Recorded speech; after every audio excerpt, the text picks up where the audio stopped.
syempre mga kapatid, hindi kumpleto ang pagsalubong sa Pasko kung walang prutas, di ba? At ngayon po, hindi lang sa hapag, kundi pati sa negosyo ang prutas ang naging susi ng tagumpay ng isang mompreneur na kasama po natin this morning. Kaya kita tayo sa bilog ng mga prutas kasama si Christine, ang owner ng Dolce Fruta. Good morning, kapatid! Good morning! Yan, thank you for joining us today. Thank you And for of course, having we're me. very excited na malaman kung ano itong mga dala mo para sa amin.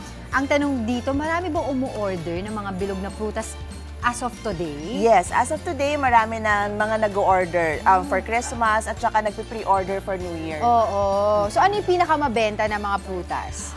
Sa ngayon, mga pangregalo. Usually, apples, oranges, grapes, strawberries, napaka-mabenta niyan ngayon. At ang maganda pa dito, hindi lang basta prutas sa ibibigay mo kasi nakapackage na siya. Yes, No? So can you tell me more about itong mga packages mo na nakalagay prutas at iba't iba pa? Oo. So, balik, we've curated, no? Parang, pinagsama-sama namin yung mga prutas in one box para at least masample ng mga pagbibigyan, yung mga iba't ibang fruits in season. Oo. Like for this one, kung ang gusto mong pagbigyan ay talagang more on, solely on fruits, talagang ito lahat na ng klase. You Yes. have strawberries, you Yes. have lemon, pears, orange, apples, and grapes. Correct. But for this one naman, tell us more about it. So ito naman, so kung kunyari gustong uminom ng wine, may mga mahilig sa wine, so ito meron kami mga packages na mga, may wine na, may nuts, and at the same time, yung mga fruits na bagay din sa wine. Parang all-in-one package Oo, na, kumbaga. correct. Oo. Ngayon, ang tanong po dito, Ma'am Christine, paano po kayo napasok sa ganitong klaseng business?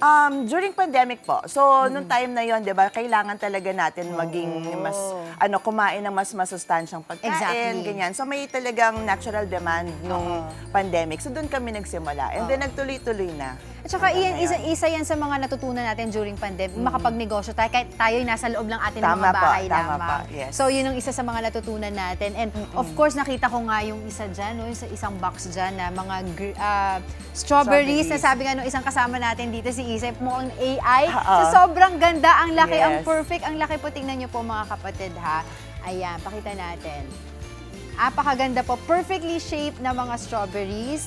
Makinang. Hindi po siya yung display lang. Totoong strawberries po strawberry. siya. So, sabi po sa amin, pakilahad po, bakit po ganyan yung itsura ng So strawberry? ito po, strawberry siya from Korea. Bali, ito yung parang pinaka-premium na strawberries na galing sa Korea. So talagang sila, kumbaga pati yan, iniinvesta nila ng technology, ganyan, para maging sobrang ganda at sobrang perfect na mga strawberries nila. So, para kung meron po kayo gustong regaluhan na very special person, di ba, to your Yes. heart, why not bigyan po ng ganyang klaseng regalo? Ang tanong din po dito, magkano ang naging puhunan po ninyo? Nung nagsisimula po kami, nag-start kami ng 50,000. So, nag-start lang kami ng, ang maganda kasi sa prutas, yung bibilin mong initial stocks, mabibenta mo rin siya. And then, yung pagbentahan mo, yun ulit yung pinapaikot. Paikot, Yes, opo. wag gagastusin, di ba? Yan ang ating dati, Paikutin muna. pampuhunan. Tama. Tsaka ang maganda po dito mga kapatid, ang napansin ko dito, ang ganda po ng packaging niya. Yung box po niya, hindi malambot, matigas po Yes. talaga. Oo, At pwede pang kailangan. ma-recycle. Yes. Okay, so magkano po ba yung mga ganitong klaseng box? Yung mga gift boxes namin, depende po. Depende sa budget, ano. So, pwedeng gumawa ng sariling box, sariling pangregalo. Depende sa prutas na gusto or budget na naka-allocate. So, meron kami from, ito po is 850. Ito. Oo, merong 850. Maganda na rin yung box niya. Oo, ha? maganda rin yung box At saka niya. mga kapatid, tingnan niyo po, may ilaw siya sa loob. Dahil Pampadagdag bilang Pasko. aesthetic. Oo. So, pwedeng, depende sa budget pa, pwede po. So kunyari, kung ako po gusto kong magregalo, pwedeng i-customize siya. Pwedeng customize. If I want certain type of fruit sa basket, at saka kung anong snack yung gusto ko, pwede yun. Pwede po. Oo. Ano po yung pinaka-challenge sa ganitong klaseng business? Siyempre po yung spoilage. Kasi dahil highly perishable ang mga prutas, madali po talaga silang, kumbaga parang pumangit, mabulok. Oo. So, kailangan mabenta siya talaga Yes. agad. Pero ang importante po dyan, meron kayong supplier. Yes. Oo. And then, pagka, kunyari, medyo hindi nabenta lahat, so we have smoothies, we offer that. Ah, We that's have nice. jams, ganun. Oh, hindi talaga siya Juicing, nasasayang, yes. no? Nagagawa natin ng paraan. Correct Pero po. ano po ba yung pinaka-adjustment natin na ginawa, no? Ngayon po ba meron na kayong physical store? Yes. Saan po? Nasa may Wilson Street sa may Green Hills. Oh, that's Yes. nice. So, Apo. from online to physical. Pero Tama po. nag-online pa rin po kayo? Yes, oo. Okay. So, Apo. ano po yung pinaka-ginawa nating adjustment from online to having an actual store? Nag-invest po dun sa mga POS, Oo. pang inventory, Oo. yun, kailangan Tsaka may talaga rentang yan. binabayaran, May rentang ano? binabayaran, yes. Ang laki po nitong ubas ninyo. Oo. Muscat grapes Ubas! from Korea din yan. At saka maganda pa dito po sa inyo, meron pa rin kayong mga charcuterie. Pakita Yes, natin sa apa. kanila.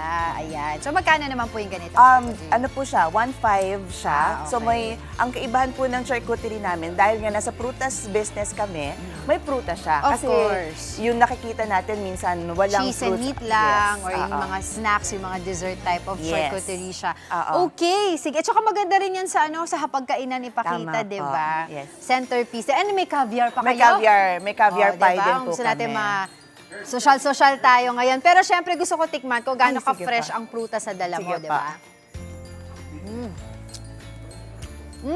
Ang juicy niya. Ang sarap talaga.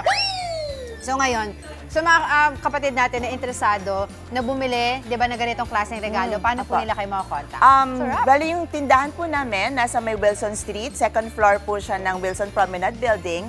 And then, pwede po nila kaming i-message sa Facebook or sa Instagram. And then, doon na lang po, pwede kaming mag-coordinate doon. Ayun. Ako, maraming salamat po sa inyo, Ma'am Christine. Talaga naman, kahit po sino, pwedeng magnegosyo para lahat. Kita tayo. Mga kapatid, Angela Lagunsad Castro po para sa komprehensibo at makabuluhang balitaan at talakayan. Mag-follow at subscribe na sa social media pages ng News 5.